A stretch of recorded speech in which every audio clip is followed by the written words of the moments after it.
Kita awali dari keberadaan pondok pesantren di tengah-tengah masyarakat.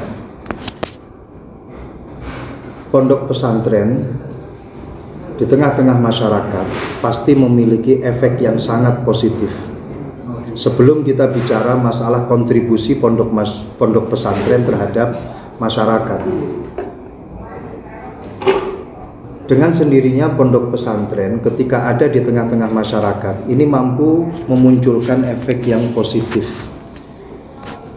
bisa mengangkat derajat, harkat, martabat, bahkan nama daerah tersebut hanya dengan wujudnya pondok pesantren di tengah-tengah masyarakat. Mengikuti pada satu kaidah, kullu syai' qad syarafa bima humil. Segala sesuatu itu bisa menjadi mulia karena ada sesuatu yang mulia yang menempel pada dirinya. Ketika di tengah-tengah masyarakat ada satu hal yang mulia, masyarakat pasti akan mendapatkan efek daripada kemuliaan itu. Pondok pesantren ini adalah lembaga yang mulia. Di dalamnya diajarkan tentang ilmu agama, diajarkan tentang keterampilan untuk mendampingi santri sehingga dia menjadi orang yang sukses. Ini adalah suatu hal yang istimewa. Berada di tengah-tengah masyarakat pasti akan membawakan kemuliaan untuk masyarakat yang ada di sekelilingnya. Ini dari sisi wujudnya pondok pesantren di tengah-tengah masyarakat. Kalau masalah kontribusi pondok pesantren untuk masyarakat, ini luar biasa. Siapa yang mengatakan tidak ada kontribusinya? Tidak ada. Pasti semuanya mengatakan ada kontribusinya. Ditinjau dari sisi apapun, dari sisi sosiologi atau bahkan dari sisi agama, jelas. Hiroko Horikoshi, salah seorang sosiolog, juga mengatakan bahwa keberadaan pondok pesantren dan juga seorang kiai itu memberikan kontribusi yang istimewa, luar biasa untuk perubahan sosial masyarakat, berubah menjadi positif. Clifford Gerd dalam hasil penelitiannya juga mengatakan hal yang serupa, bahwa perubahan sosial di masyarakat itu bisa dipengaruhi oleh pondok pesantren, dan perubahannya pasti perubahan yang positif. Siapa yang membawa ini? Harus ada motornya. Motornya tiada lain adalah pemangku pondok pesantren. Motornya tiada lain adalah seorang kiai. Nah, sosok inilah yang membawa perubahan masyarakat berubah menjadi yang baik, berubah menjadi yang positif. Kiai Masyhuri Abdur Rahim termasuk golongan daripada orang yang membawa keistimewaan untuk masyarakat desa di sekitar di mana pondok pesantren itu didirikan. Maka dari itu wujudnya pondok pesantren ini tentu membawa kemaslahatan untuk umat. Nah, apa yang dilakukan oleh Kiai Masyhuri Abdur Rahim ini tentunya bisa kita jadikan uswah. Beliau itu membabat pondok pesantren Al-Furqan ini mulai dari nol. Beliau membabat, berinteraksi dengan masyarakat sekitar. Beliau membabat, membuka pintu untuk menuju keberhasilan berdirinya pondok pesantren. Ini adalah sebuah perjuangan yang luar biasa. Khidmah, dalam bahasa kitabnya ini adalah khidmah. Ketika orang melakukan satu praktek khidmah, maka itu pasti akan mendapatkan kemuliaan. Man kasurat khidmatuhu wajabat alaihil karamah. Barang siapa yang banyak khidmahnya, pasti dia akan mendapatkan kemuliaan dari Allah. Khidmah yang dilakukan oleh beliau adalah satu khidmah yang betul-betul didasari karena Allah Subhanahu wa ta'ala. Buktinya apa? Kalau bukan karena Allah, tidak akan mungkin bisa berkembang semacam ini pondok pesantren Al-Furqan. Ini yang kasat mata menjadi salah satu bukti bahwa khidmah yang beliau lakukan ini adalah khidmah karena tullabil ilmi, khidmah karena ilmu, khidmah karena pondok pesantren, sehingga muncul kemuliaan yang semacam ini. Saya alhamdulillah bisa bertemu dengan beliau, bisa bersilaturahmi dengan beliau, dengan wasilah putra beliau Gus Reva.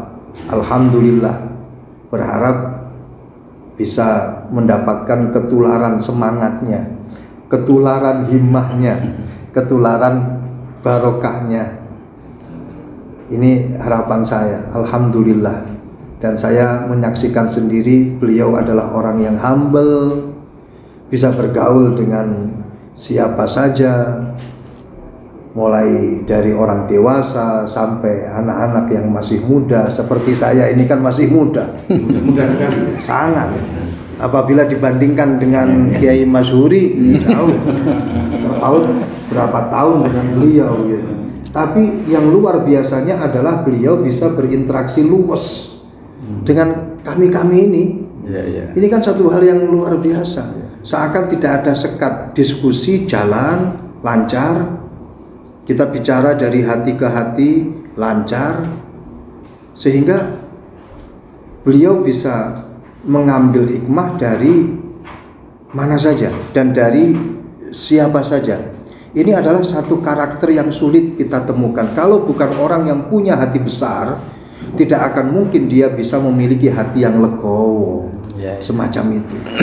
Dan alhamdulillah, kita doakan semoga beliau sehat walafiat, umur panjang, dan pondok pesantren ini bisa berkembang istiqomah ila yaumil qiyamah. Amin. Matur suwun. Terima kasih. Sekali terkait mungkin ada pesan yang untuk Kiai Masyhuri, kira-kira apa yang bisa disampaikan Gus Reza? Himmah ini menjadi sangat penting. Beliau sudah ada himmah atau semangat di dalam diri beliau. Dari obrolan-obrolan, diskusi dengan beliau, beliau adalah sosok yang memiliki semangat yang luar biasa. Kami berharap semangat yang dimiliki oleh beliau ini tidak luntur. Walaupun toh beriringan dengan perkembangan zaman, kanan kiri industri, kanan kiri pabrik-pabrik dan juga perusahaan, semangat beliau dalam berkhidmah untuk ilmu, untuk para pencari ilmu, untuk pondok pesantren tidak luntur semangatnya. Kenapa saya katakan semacam itu? Karena yatirul mar'u bihimmatihi kama yatirut toyru bijanahaihi. Orang itu terbang tinggi karena semangatnya, layaknya seekor burung yang terbang tinggi karena kedua sayapnya. Selama himmah itu ada di dalam diri beliau dan dipraktekkan dalam keseharian beliau, saya yakin insya Allah apa yang beliau lakukan ini menjadi satu legacy, satu warisan. Apa yang beliau lakukan ini nanti bisa terbang tinggi sesuai dengan harapan, layaknya seperti burung yang terbang tinggi dengan kedua sayapnya. Al-Furqan, terbang tinggi dengan semangatnya. Luar biasa. Terima kasih. Ya. Mungkin untuk Kiai Wahab. Ini kan Kiai Masyhuri mau bikin buku ini, buku mungkin mulai sejarahnya berdirinya pondok, perjuangannya beliau sampai hari ini. Mungkin ada testimoni yang bisa kita tulis nanti di buku tersebut. Barangkali ada bisa disampaikan Kiai Wahab. Assalamualaikum warahmatullahi wabarakatuh. Bismillahirrahmanirrahim. Wassalatu ala Rasulillah wa ala alihi.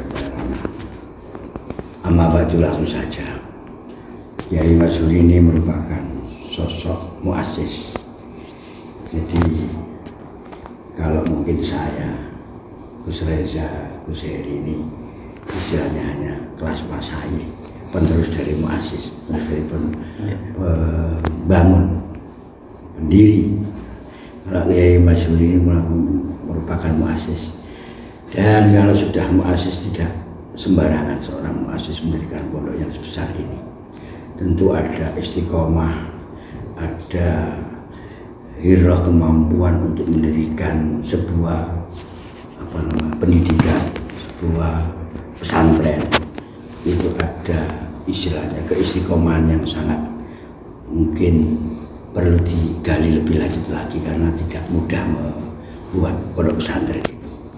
Maka mungkin kemarin saya dengan Kiai Haji Mas Huri memberikan gambaran, ternyata beliau sering sowan-sowan ke kiai, termasuk Imam Fakih, Mas Buhin, dan kiai-kiai yang sepuh.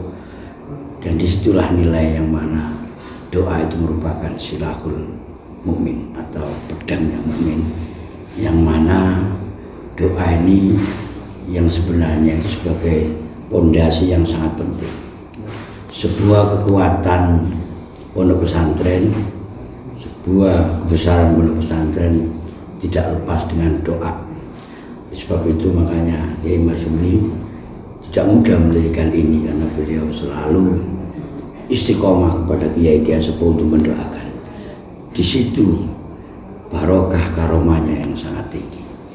Maka jikalau kita sebagai generasi penerus pesantren, termasuk Gus Raja Putra beliau, tinggal meneruskan doa-doa orang tua, doa-doa kiai-kiai yang mendoakan pondok sini, karena ini merupakan sejarah. Dulu tidak lepas pondok-pondok yang besar, termasuk Pondok Al-Falah, tidak lepas doa dengan Yai Zainuddin dari Nganjuk, Pondok Ta'abiras, Pondok Joso, Pondok Lerboyo, tidak lepas dengan doa-doa beliau Kiai Hasim, ya sepuh-sepuh, ya bahkan Yai Khalil pun mendoakan ini. Maka termasuk tepat dan pas Kiai Masyuri ini sowan-sowan ke kiai-kiai yang memang benar-benar ibaratnya ini, kalau umpama dari dahulu ini keberkahan sangat timbul setelah beberapa tahun berjuang Yai Haji Masyuri Abdul Rahim. Ini yang pertama. Yang kedua, saya melihat beliau perjuangannya ibarat orang itu sikil gawe ndas, ndas gawe sikil, dan tidak mudah perjuangan.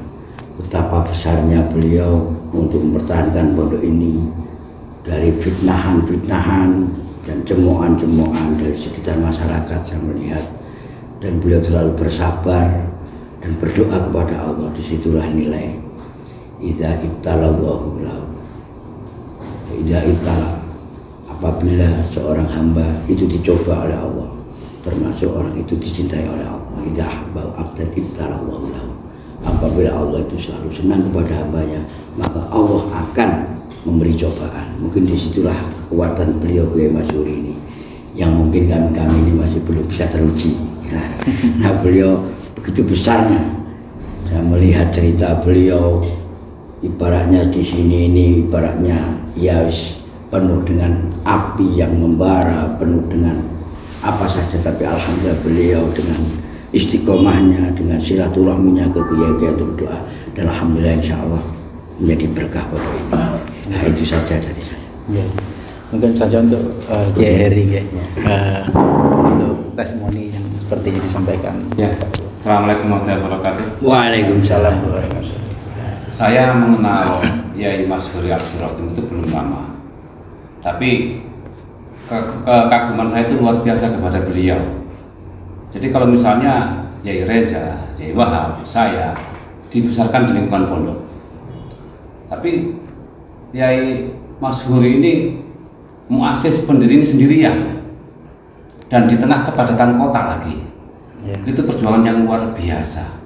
Mendirikan pondok itu tidak sama dengan mendirikan perusahaan, punya uang, modal, tanah, dibikin selesai. Pondok tidak bisa, seperti saya sampaikan Yai Reza tadi, harus disertai oleh kemuliaan yang luar biasa dari sang muassis. Nah, karomah inilah yang mungkin dimiliki oleh Yai Masyuri, sehingga beliau bisa tahan banting di sini. Tahan banting sekali mendirikan pondok di tengah masyarakat, itu luar biasa fitnahnya. Kalau kiai-kiai dulu mungkin masih agak di pinggir-pinggir, masih belum ada masyarakat, ini sudah ada masyarakatnya semuanya. Dan kemudian bisa bertahan sampai 30 tahun ini, bukan hanya bertahan, tapi survive dengan cabang-cabangnya, Al-Furqan 1, 2, 3. Itu luar biasa. Yang saya itu bahasa Jawa itu gumun. kok bisa seorang Yai Mas Huri seperti ini. Kemuliaan yang luar biasa itulah buat beliau jadi orang hebat seperti ini. Jadi secara usia mungkin saya sama dengan beliau, tapi secara prestasi beliau yang luar biasa. Saya terlahir dari lingkungan pondok pesantren dan ulum. Beliau dari Pondok Lirboyo, Pondok 12 yang usianya sudah ratusan tahun semuanya. Tapi melihat beliau dalam hitungan 30 tahun seperti ini itu luar biasa. Ya, jadi saya berpesan kepada Pondok Al-Furqon ini beserta duriyahnya bukan hanya mempertahankan, tapi bagaimana survive. Karena pondok pesantren ini adalah cikal bakal peradaban yang mulia itu dibangun di sini. Diajarkan bagaimana santri itu al-adab fauqal ilmi, adab terutama dari ilmu, dan berkembang nanti di masyarakat maka jadi orang-orang yang beradab. Saya kira itu dari saya untuk Al-Furqon. Mudah-mudahan 30 tahun ini bukan suatu hal yang mustahil untuk mencapai ke 50 tahun keemasan dan seterusnya. Amin. Selamat. Amin. Assalamualaikum warahmatullahi wabarakatuh. Mungkin itu sih sedikit dari kami Cawapos untuk terkait rencana untuk pembuatan buku-buku yang yang akan kita lakukan mulai hari tadi pagi. Insya Allah dalam 1 bulan ini kita sudah segera selesaikan. Mungkin itu. Terima kasih dan wassalamualaikum warahmatullahi wabarakatuh. Waalaikumsalam warahmatullahi wabarakatuh.